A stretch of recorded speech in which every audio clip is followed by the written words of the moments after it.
Okay, magandang umaga po, maayong buntag ka natong tanan, and welcome to the Mindanao Hour here in Davao City. We'd like to introduce to you our spokesperson, Secretary Ernesto Abella. Sir. Good morning. Welcome to Mindanao Hour. Today we're joined by several resource persons. We have to my left Secretary Datu Abdul Kair Alonto, he's Chair of Mindanao Development Authority, or MINDA. We also have to my right our military resource, Brigadier General Gilbert Gapay. He is the Chief and Martial Law Spokesperson, Deputy Commander for East MINCOM. And also we're being joined by ASEC Dixon Hermoso. He's a retired Brigadier General. He's also the Assistant Secretary of OPAP and the lead for the Peace Corridor. I'd like to begin by giving the Joint Task Force Marawi updates on the rebellion in Marawi as of 6 p.m. of 22nd of June 2017. The civilians killed by terrorists, it's 26.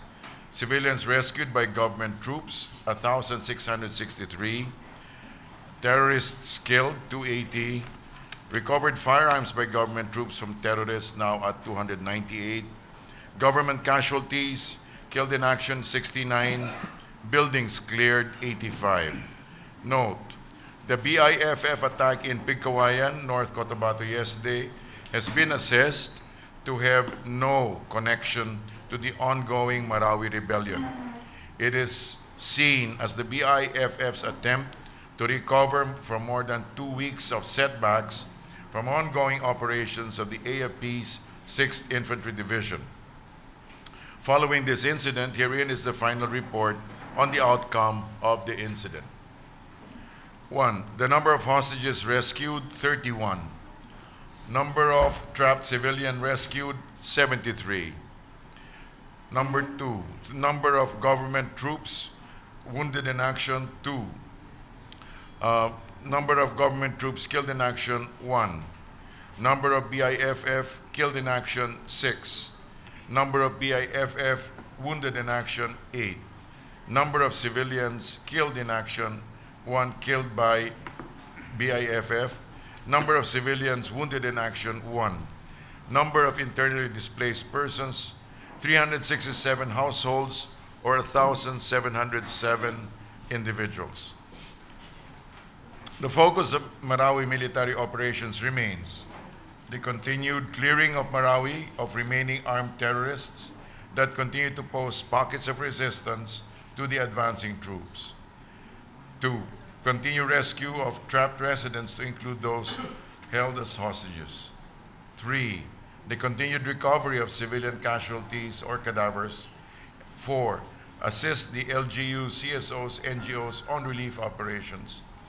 And 5. To prepare to assist government LGUs for the rehabilitation, reconstruction, rebuilding phase as soon as the rebellion is quelled. A joint task group now was formed to focus on this.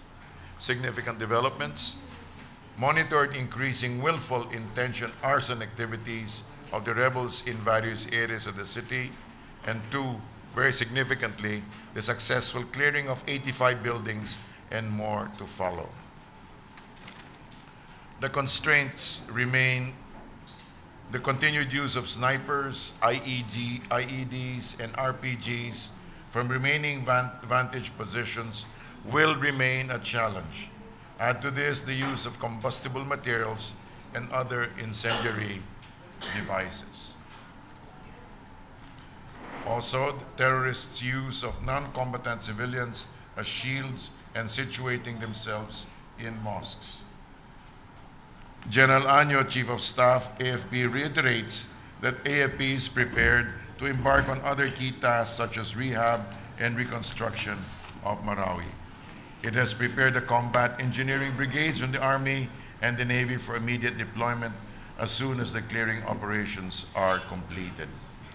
I would now like to defer to General Gapay to give us updates from the ground. Thank you, sir. Secretary Abella, Secretary Alonto, Secretary Hermoso. Ladies and gentlemen, allow me to read and give you a brief update on the implementation of martial law in Eastern Mindanao.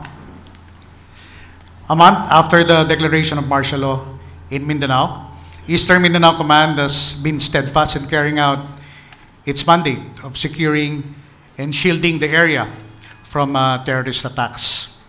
Following the dictum and principles of necessity, proportionality, and strict adherence to the rule of law and human rights.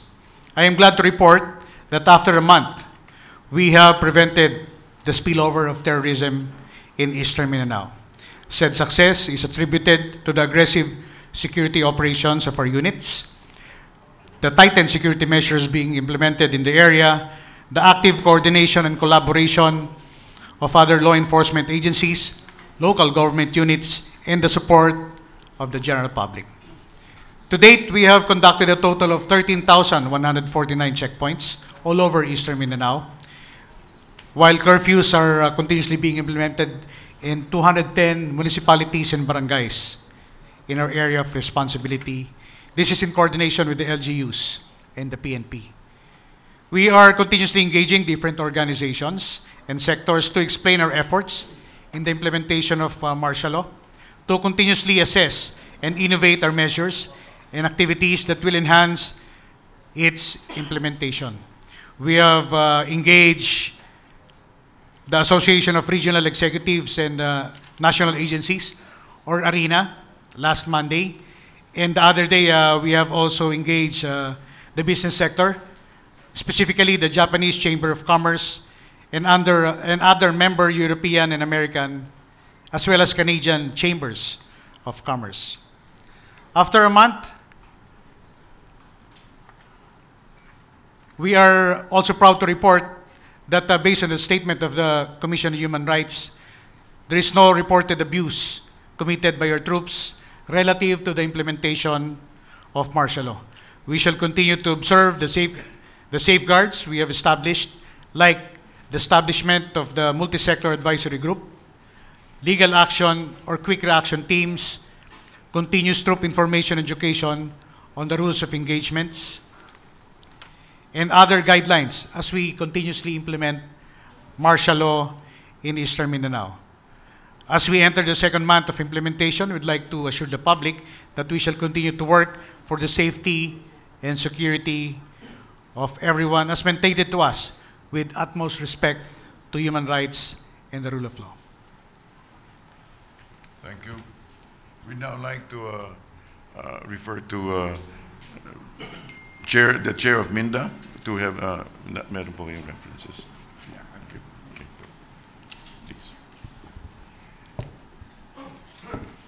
Thank you, Secretary Abella, and to our friends in the media and our people. Assalamu alaikum. Good morning. It has been 31 days since the crisis in Marawi City, triggered by the attack on the city by the Daesh extremists on May 23, has begun. But while government is now on the upper hand and the ranks of the Daesh extremists are dwindling in the face of a relentless military operations, both on the ground and air, the consequent human cost to civilian lives and property, not mention casualties among our valiant soldiers and extremist insurgents, is appalling. Needless to say, Marawi City has been emptied of its more than 200,000 plus residents, most of whom are now suffering in evacuation centers and private homes of friends and relatives in nearby towns and cities like Iligan, Cagayan de Oro, even as far as Cebu, Metro Manila, and Davao. The tragedy in Marawi City underscores the urgent need to address and resolve the Bangsamoro question. It should now be obvious to all, including government and the people of this country, that the failure to address the Bangsamoro question has invited the invasion of foreign Daesh extremism, such as ISIS, which feeds on the frustration of the Bangsamoro people towards failed peace processes with mainstream liberation fronts, as well as the Moros' desperation in the face of historical and current injustices that have breed entrenched poverty and institutionalized social, political, economic, and cultural marginalization under the status quo. The Marawi tragedy should propel us now to look at the merits of federalism as proposed by our beloved brother President, Mayor Rodrigo Duterte. The current unitary state system, which is a carryover from Spanish and American colonialism, has utterly failed not only to resolve the myriad problems besetting this country since its birth as a republic in 1946, but it has absolutely failed to address the root cause of the Bangsamoro question, which invariably fuels the conflict and continues to fester Mindanao and Sulu. Today, as the violence in Marawi starts to abate, as Daesh ISIS faces inevitable defeat, inshallah, alhamdulillah, thank God, in the hands of our government, armed forces, the preparation for rehabilitation and reconstruction of the devastated city and its people begins and dominates official conversation. But even if such preparation is in order, as it is in the bounden duty of the government to save a beleaguered segment of its national constituency from the horrors of debilitating war and conflict, in the longer term, the resolve to prevent such tragedy from happening again is imperative. It is imperative because of its implications on state security and human security. This means we have to eliminate and or resolve the causes through which Daesh ISIS has been able to find a foothold in the Bangsamoro and lure our desperate youth into this depraved and perverse ideology. It is in this context, thus, that henceforth we have to return to and from focus on the original flagship agenda of the President for system change, the constitutional shift from the present unitary state to federalism. This is not just a matter of reform. It has become a matter of survival for the Philippine state in light of the global menace of Daesh extremism that has, like a metastatic cancer, now invaded our country through its back door. The Marawi City tragedy ought to jolt us out of our smug complacency and oblivious treatment of the Bangsamoro question. We in the Bangsamoro therefore support without reservation the President's determination to federalize the country through constitutional change. Towards this end, aware of the two conflicting tracks in the separate peace process involving the Moro National Liberation Front and the Moro Islamic Liberation Front of Brother Normi Suari, and their concomitant complexities of proposed convergence, we are determined to immediately convoke, with the official blessings of the President, the All Moro Convention to expedite exclusivity or the participation of all sectors of the Bangsamoro, and as well as the convergence of the two separate tracks, which means the peace agreement in the peace processes with the Moro fronts.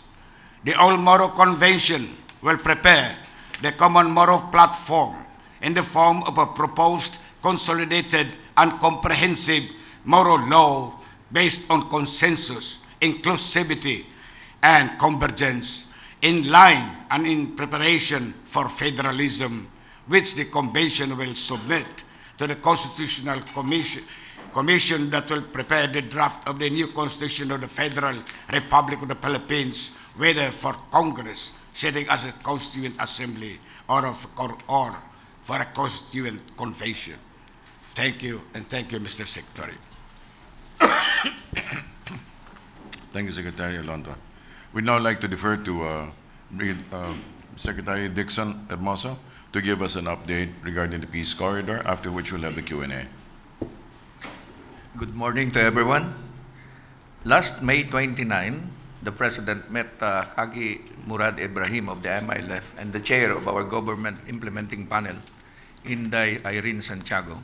And from that day on, the establishment of the Peace Corridor should be put up in Ground Zero in Marawi to retrieve and recover trapped civilians and open a humanitarian corridor from Malabang to Marawi City. And it was done on June 2. From then on, when we established the Joint Coordination Monitoring Assistance Team in Malabang, Lanao del Sur, and in Marawi, we get this feedback and reactions from the people that they really denounce what this group, the Maute and the Abu Sayyafs, did to them in their community.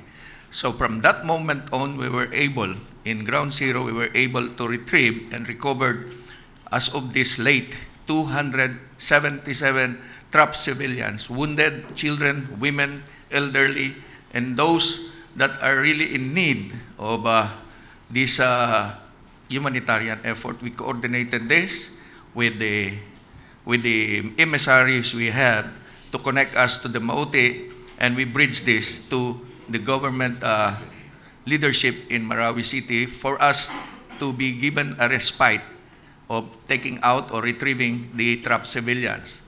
Other than that, we were able to open up the humanitarian corridor from Malabang. For all we know, we thought that the IDPs of Marawi City are just in Iligan, but there are so many that evacuated to the the towns straddling along the Lake Lanao. There are so many, so when we opened this corridor, many humanitarian groups already delivering assistance to the beleaguered people of the Lanao del Sur province and Marawi City. So as of this report, there are so many humanitarian groups now delivering relief assistance and medical assistance to the towns surrounding the Lake Lanao.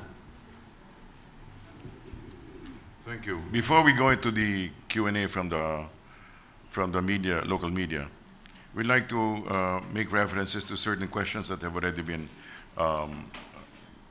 texted in. And this one is from Leila Salavaria, Inquirer. What role will Indonesia and Malaysia play in the Marawi conflict?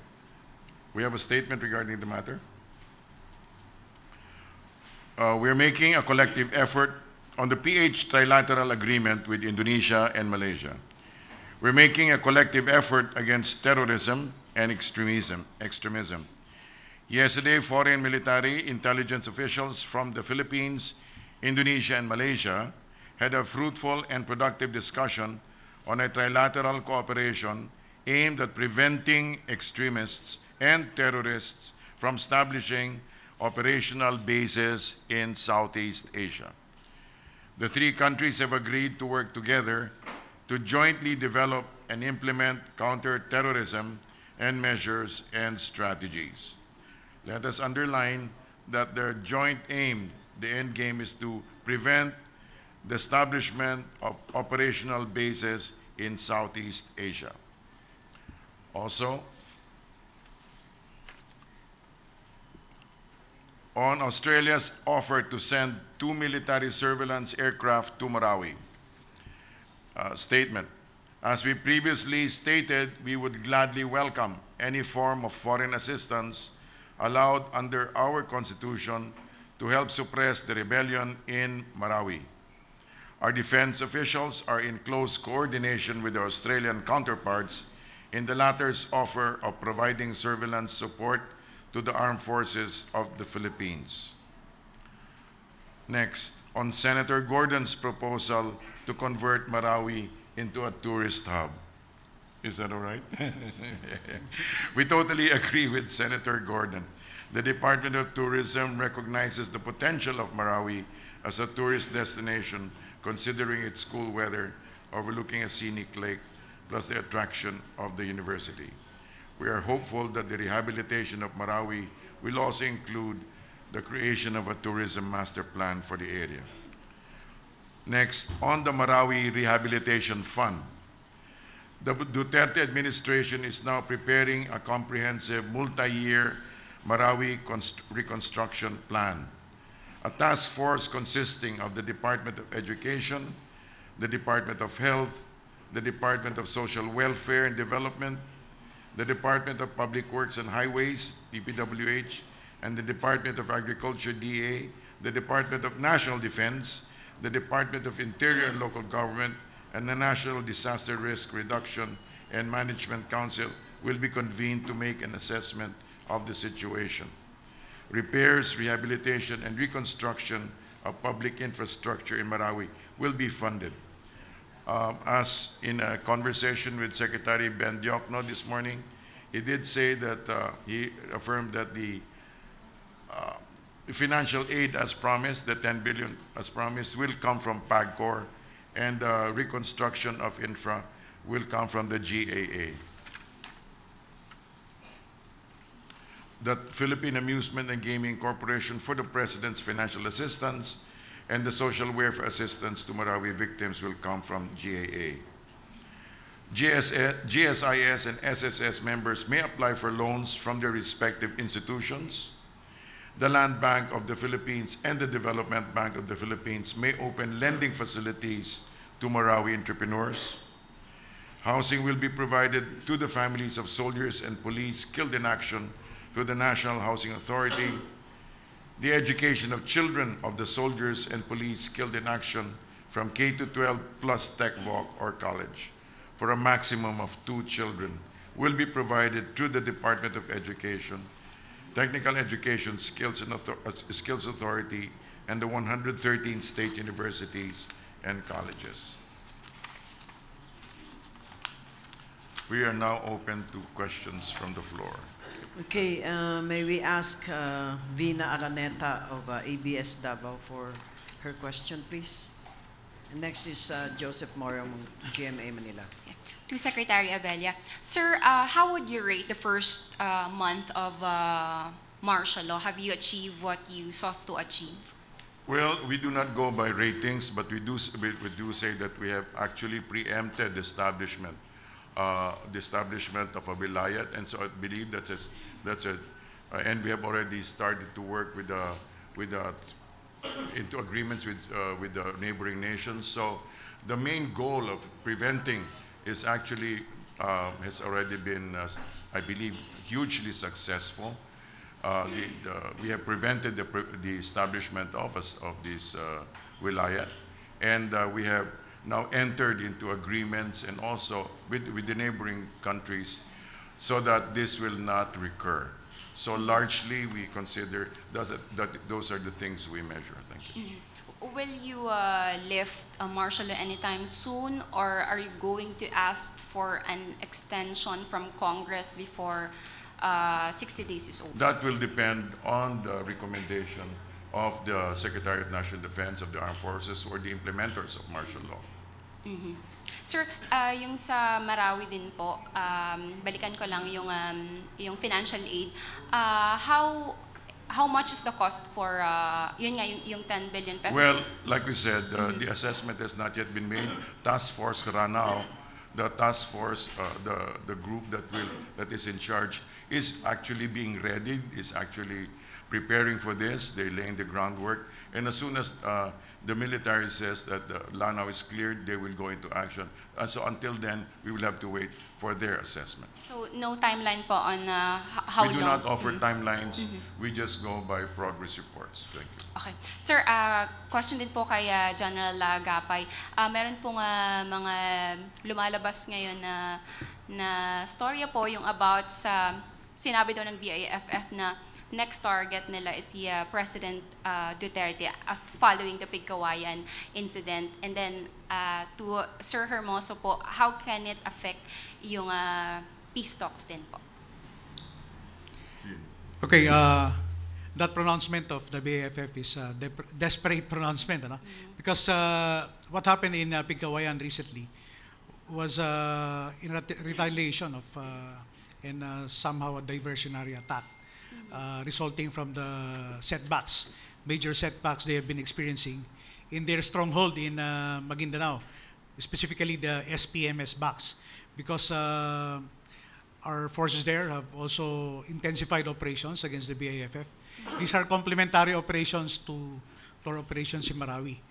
So the armed forces is not only operating in Marawi, but we have several operations ongoing all over Mindanao, addressing various terrorist groups, and one of these is the BIFF. So what happened there is a retaliatory attack, and it's not connected with the Marawi operations. Well, as to the effect in the peace process, the BIFF deprivation yesterday and the other day in Pigcawayan, North Cotabato, has no effect to the ongoing implementation of the agreement with the MILF. It has no effect to the ongoing talks because BIFF is not MILF. Okay, thank you, Vina. Joseph Morong, and next is Princeton from Inquirer. Morning, sir. Kay Secretary Abella po muna. Sir, I think the quote from Australia, from the Australian Defense Ministry, is that our government has already accepted their offer. So, 3 Orion airplanes yata, surveillance airplanes yan, sir, aircraft. So, natanggap na, nag-oo na po tayo.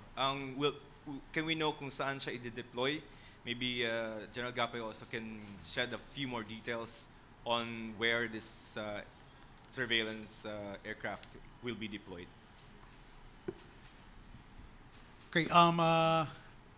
In every military operation, the intelligence, surveillance, and reconnaissance capability is very important. Yes. So having these capabilities, it could be used in any military operation, not just in Marawi, but of course in all other operations in Mindanao. When do we expect, sir, the Australian surveillance aircraft?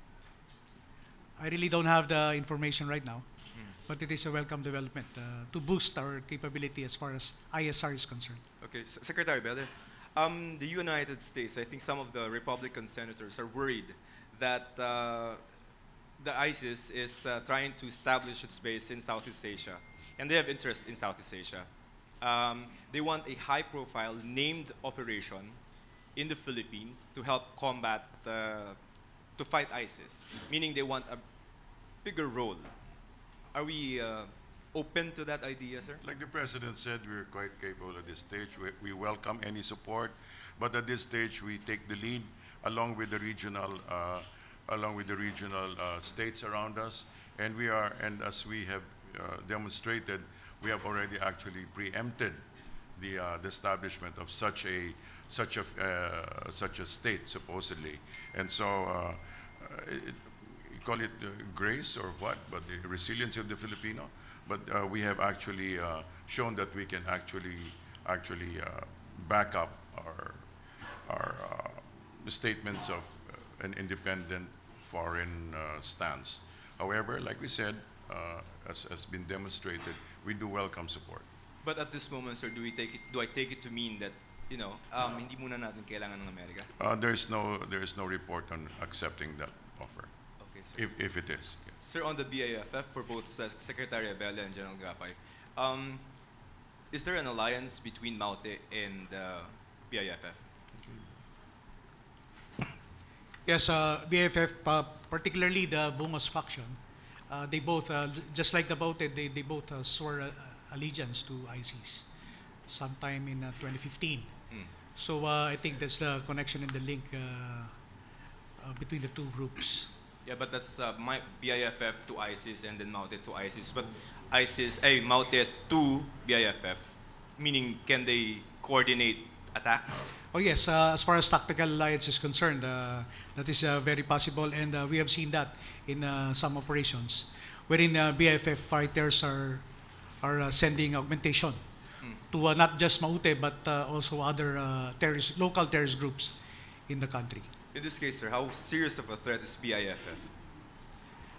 Actually, it's not as serious as the one we're fighting in Marawi, because BIFF is contained in their stronghold in SPNS Box, and our troops there is doing very well in containing the BIFF.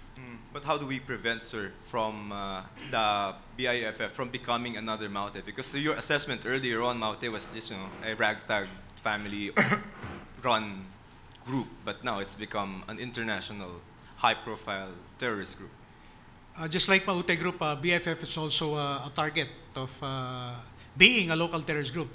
It's also a target of military operations. A dedicated unit is right now tasked to address this threat. And just like our efforts against the Maute Group, we will sustain our operations against the BF until they have been decimated. Just two more questions, Sir. Secretary Abella and ASEC Hermoso. Sir, nasagot na po ni General Agapay kanina, but how is the palace taking yung threat ng BIFF to target the president? Well, we first and foremost, I think we need to just go back to the narrative as already expressed by Secretary ASEC Hermoso. The fact that there's actually no ground support for them. Okay. The local Muslim community, the Mindanao especially, do not want this. For whatever reason that they're dealing with this, whether it's personal interest or what, there is no ground support for them. Even reports from the evacuees, they're saying actually that they do not like this, they do not want this. And so it goes back to that. I think we need to go back to the fact that really this is these are isolated groups that are brilliant at media manipulation. However, they do not have the necessary support coming from the ground itself. You don't think they can carry out any attack on the president? As expressed, as shown, history based on results, no. Okay, so thank you. Thank you. ASEC Hermoso, nung na-ambush po namin si Presidente nung, I think sa CDO, ang sabi niya, on Monday, he will accept and sign the BBL. Can you provide more details? Well, actually, it's beyond me to answer this political question, but Procedural, sir. what I heard is the President will be in Malacanang on the 27th for this thing. But I do not know the other development on the matter. That you can confirm, sir, that it will be submitted to BBL. I'm not privy to the details because I'm just working on the ground. And for sure, there will be something big that will happen in the next few days about the BBL. Okay, sir. Thank you for your time, sir. Thank you, Joseph. May I, sir, question for General Gapay from Ina Andolong. General Anyo expressed concerns yesterday that more foreign terrorists may plan to go to the Philippines with ISIS weakening in Mosul.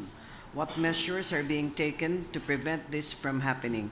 Do we have new estimates on how many foreign terrorists are working with Maute and are in Mindanao?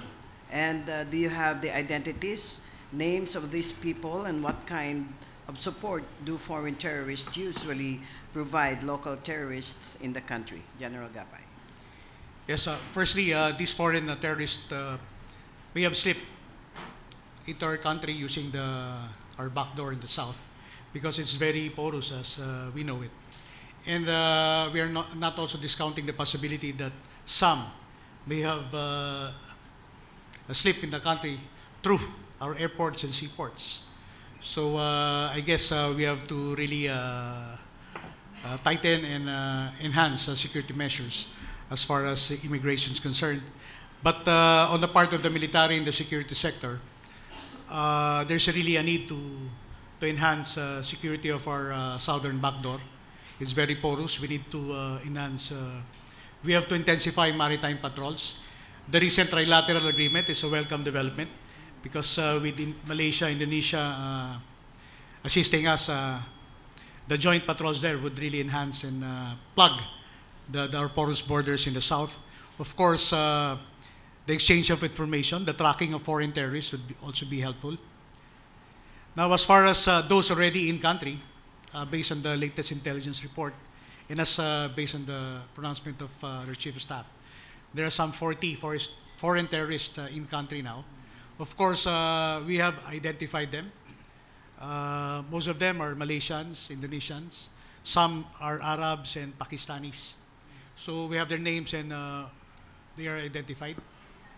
How many were neutralized? Because some, according to some in Marawi, there were foreigners who were also in the fight. Yes, there were 8 neutralized in Marawi, as reported by our forces on the ground. Thank you so much. Princeton of Inquirer. Sir Gapay, sir, good morning. Reaction lang po sa claim ng human rights groups na may mga abuses daw po with the implementation of martial law, especially sa southern at south central Mindanao, sir. In Eastern Mindanao, we haven't received any report of any human rights abuses committed by our troops as we implement martial law. In fact, CHR itself has said that there's none. Okay. So there's a follow-up question for General Gapay from JP. Was there any lapse in immigration procedures when the 40 foreign ISIS fighters ended up entering the country's shores to help local extremists in building a wilayat in Mindanao? What is the government doing to prevent more of this happening? Well, we assess that most of these foreign terrorists have slipped inside the country to the back door. But if there are some who have slipped through our airports and seaports, I think we really have to also tighten up and strengthen immigration procedures in our airports. But of course, this is the turf of the Bureau of Immigration. Okay, may we hear now from Ruth Dumandan of RGMA Davao. To ASEC Hermoso, sir, what's your assessment on the partnership of the government and MILF in saving trapped civilians in Marawi through the peace corridor? Well, really, I can vouch with their sincerity and their volunteerism and their spirit to help us in this peace corridor. There are 50 of them that we organize into 5 teams, and they're the ones going inside the ground zero in Marawi to retrieve trapped civilians, and they did good. Until now, they're doing it, and they're really partners now.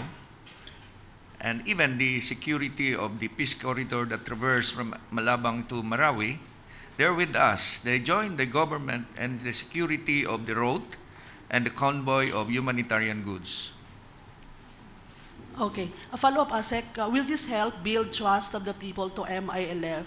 There was a survey recently that MILF is getting low trust rating survey done by SWS. Pardon me? Will this help build trust to the people to MILF? Just recently, the SWS conducted a survey, and the result was MILF is getting low trust rating.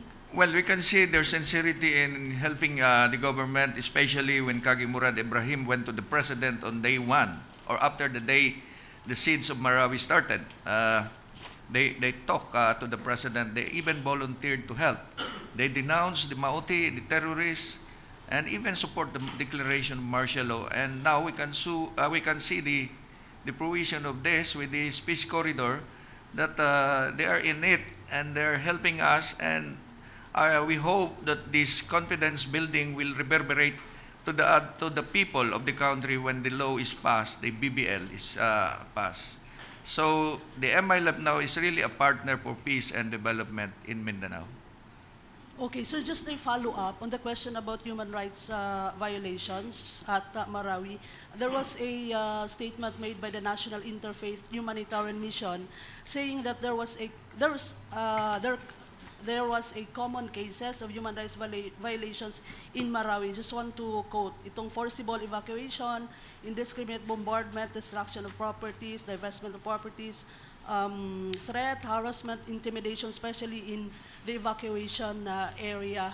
In fact, the Congress, I guess, would like to have an investigation on this human rights cases at Marawi, sir. Secretary Abella. Let me just go back. No, let me just go back to the president's instruction to the military is to protect and save lives. That is the general intention. Okay. The president likewise noted that if one is a law-abiding and peace-loving citizen, martial law is not a problem, and that one should worry about because martial law is intended for the lawless elements and the rebels around. The armed forces of the Philippines will thus guarantee the safety of each citizen who are doing the right things and not the wrong things and not breaking the law. Also, the enforcement and implementation in Mindanao takes into account the complete regard of human rights, international humanitarian law, and other protocols that have already been established in the military. Be that as it may, if there are any complaints, our armed forces are open to receiving these complaints and acting on them immediately. However, for example, being told to move and, for example, what's happening in the ground, the president has already apologized for that, and the Maranaos have already accepted it. And I think they should, at a certain stage, there should be, some of these are really knee-jerk reactions of certain leftist groups. And I think we should, we should really just come together and be more unified and act as if we're all Filipinos concerned for one concern. Remember, we are not one another's enemies. We are actually supposed to be united against a common enemy. And actually what we're having is, is somebody trying to establish a state within a state. That is a clear and present danger. What don't we get about that? I think it's about time that we really just grew up and became more mature and became more politically more sophisticated and actually, aside from that, we're really just more concerned and supportive of one another. Thank you. Thank you. So we'd like to follow up this question to General Gapay, as raised by Joseph. From RMN Manila, Deo de Guzman, paano nyo nasabi na walang koneksyon ang Pigkawayan incident sa Marawi? Sinasabi nyo rin na the Maute and BIFF ay konektado and can support each other. General Gapay. Yes, but for this particular incident, it's more on a retaliation and diversion to the setbacks they're having in Maguindanao. That's why they attacked Pigkawayan, the two barangays there. And another thing is we have received some reports from the civilians there that the BFF who attacked were also engaged in foraging and even looting some civilian houses in those barangays. So there's no, for this particular incident, there is no direct connection with the Marawi operations. Okay, thank you, General Gapay. For Secretary Abella, this is a question, clarification from Philippine Star Ace Romero. Paki-clarify po, yung rehab funds di na po galing sa PAGCOR, kundi sa national budget. Ano na? Yung PAGCOR, yung rehab funds di na po galing sa PAGCOR. Not from PAGCOR, but from national budget na? Ang nilinaw ko po kanina, na yung financial aspect ay magagaling po sa yung financial assistance na ipinangako ng presidente, magagaling po sa PAGCOR. Pero yung mga infra, yung ibang mga social services ay magagaling po sa GAA. Yun po. Okay. Thank you, sir. Okay, Maritz of Mohay of PTV.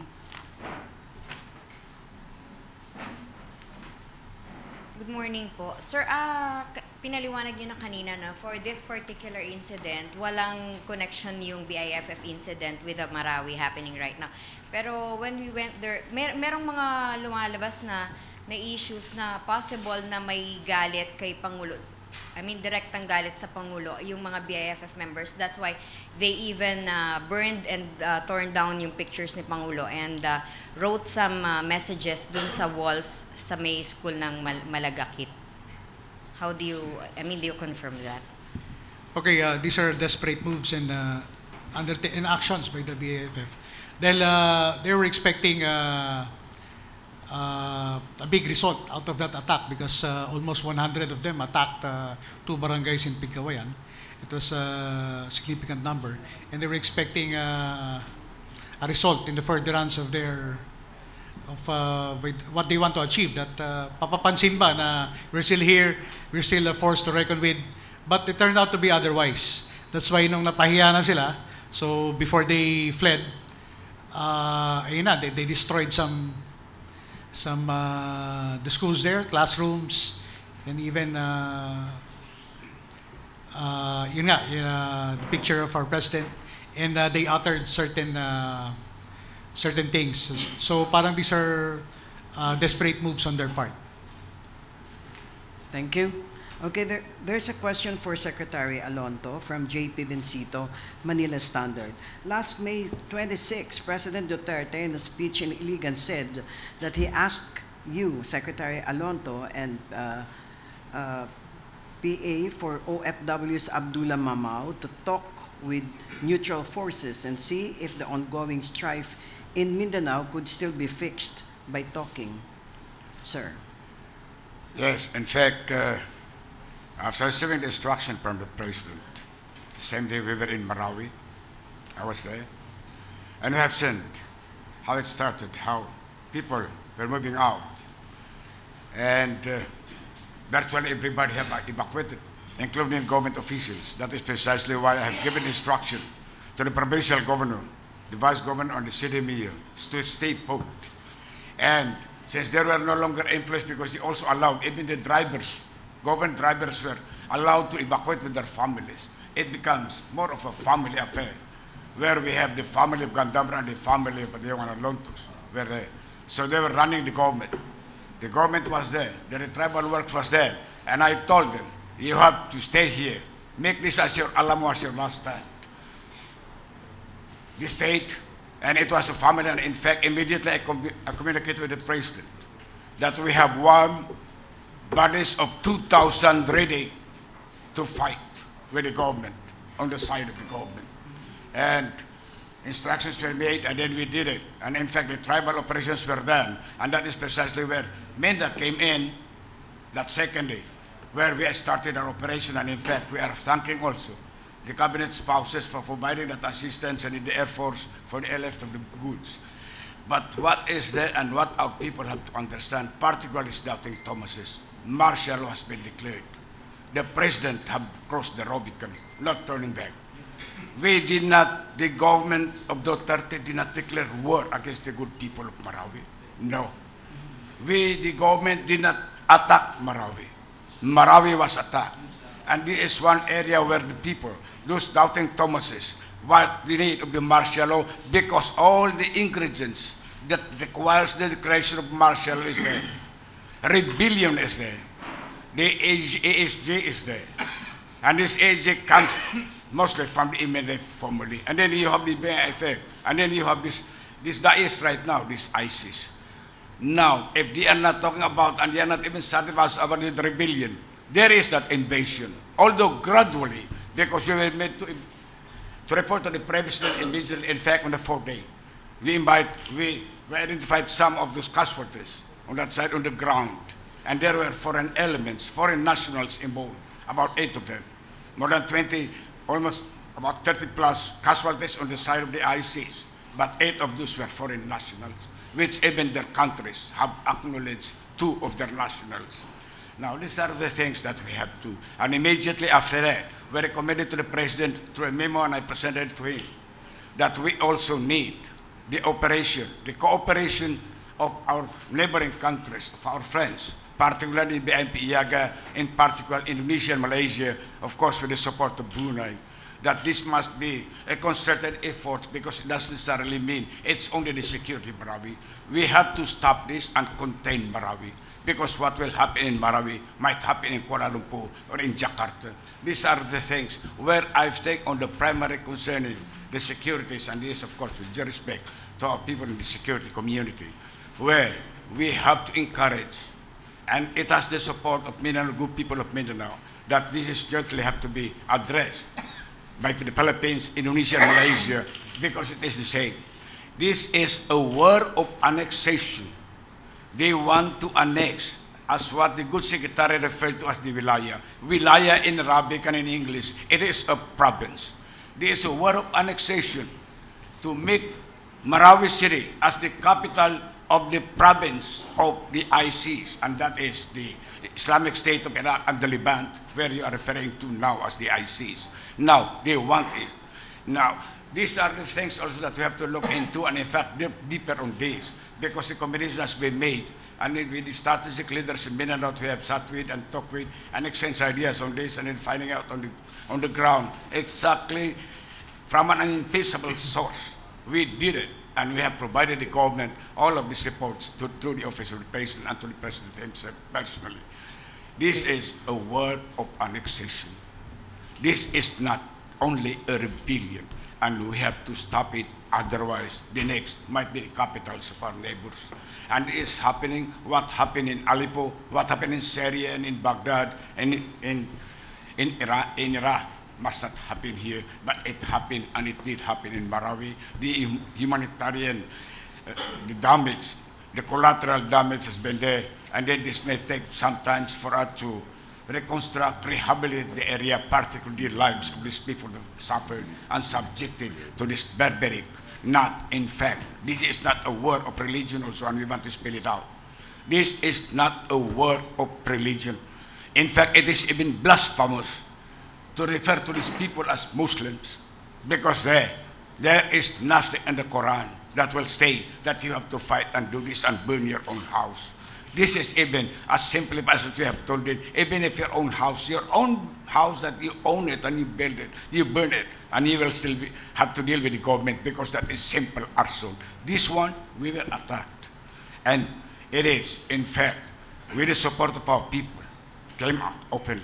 And we are, in fact, if this will not be resolved, even the extension, if it will be the recommendation of our security people through our martial administrator, the good Secretary Delpin Lorenzana, and if they feel that there is a need to extend martial law, then we are asking for it. It must be extended so that we can solve this problem. It will not happen in your city. And mind you, gentlemen, what happened there, as this saying goes, they have come in the night, and if we knew your life, we will fight as if it is our own. Because if they come in the night, they will come for you in the morning.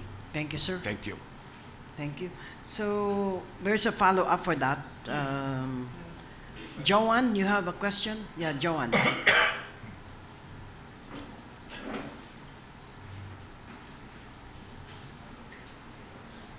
Joanne of Nikki, right? Ah, yeah. Good morning, General Gapay. There was a report that the Malaysian IS leader, Mahmoud Ahmad, was killed during the operations. Could you tell us about that?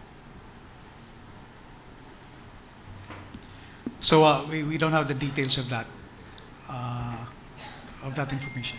But the report has reached you. Do we at least know, when did you receive that report? Was there any specifics on the reported killing of Mahmoud Ahmad? So far, none. We don't have the details of that report. Okay. As of now. Thank you, Joanne. Sir Gapay, there is another clarification here. Sinabi niyo kasi yung direct threat ng BIFF kay President Duterte ay desperate pronouncement. This is a question from Raymond Tinaza of Bombo Radio.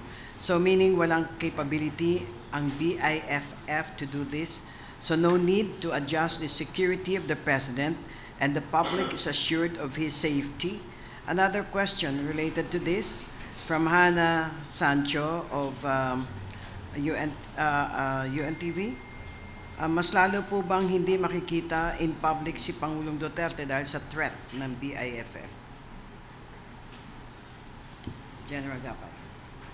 So with a strong political will being demonstrated by the President, it really, sabi nga niya, from his words, marami siyang kaaway na he's making many enemies. And of course, our PSG, Presidential Security Group, is making some adjustments in this. And of course, security measures are being assessed from time to time for the safety and security of our President. Okay, we will accommodate two more questions, but there's another question here for Secretary Abella. Ano daw po ang pinagkakaabalahan ng Pangulong Duterte kapag nagpapahinga? Baka ma-miss na naman po siya ng kritiko at media. Sino po yung, from Leo of RGMA? RMN. Leo Palo. So ang tanong po, anong ginagawa niya kung nagpapahinga siya? Natutulog. Ayun. What a question. Matalino naman pala. May babasahin po ako patungkol dun sa tanong kanina pahabol, patungkol po dun sa, sa Australian. Babasahin ko po. Well, galing po sa kanila, sinabi na nila, yung basically yun lang pala, na tinanggap,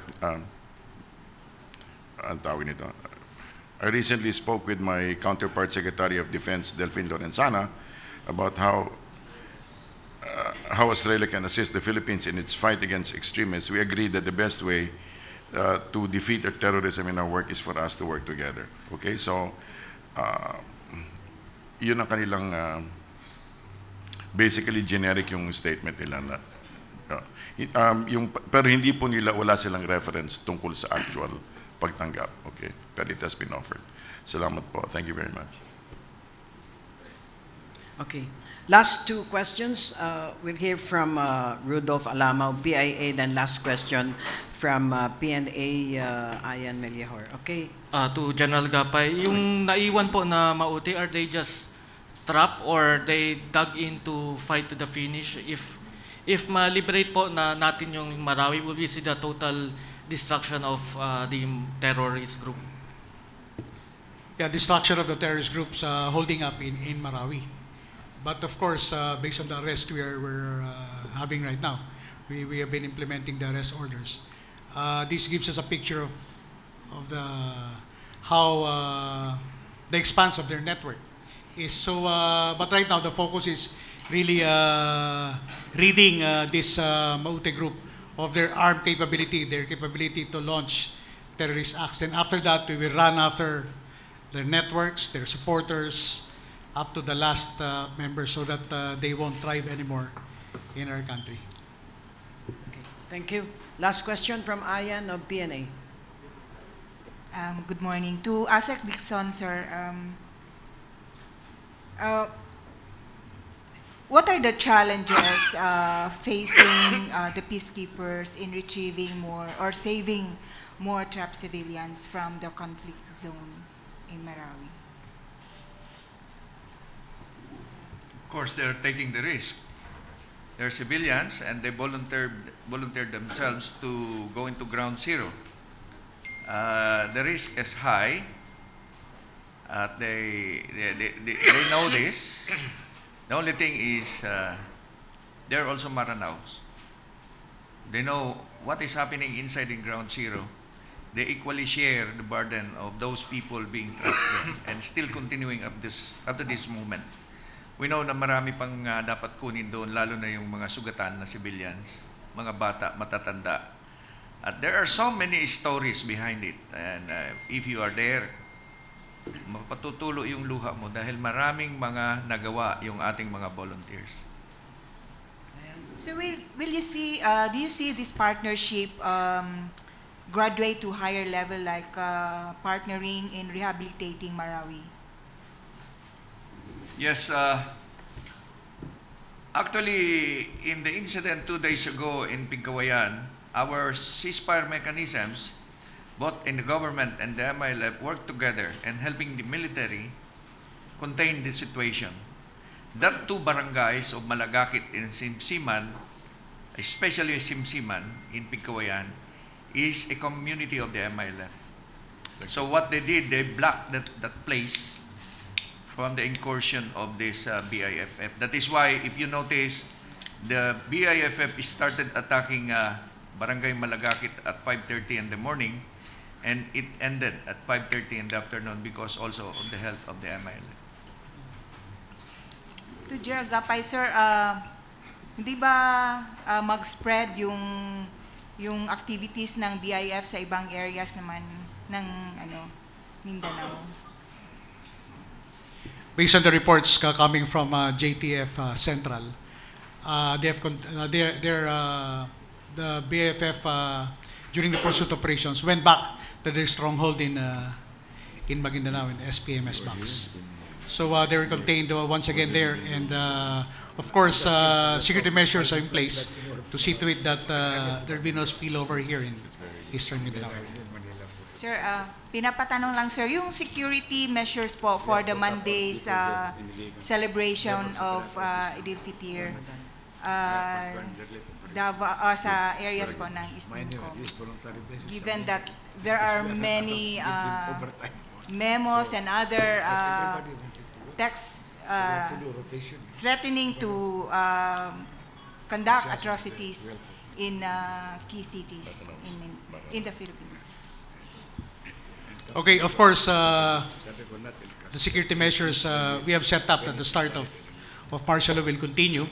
Checkpoints, curfews, security patrols, particularly in the areas where there will be some celebrations for Idil Fitr.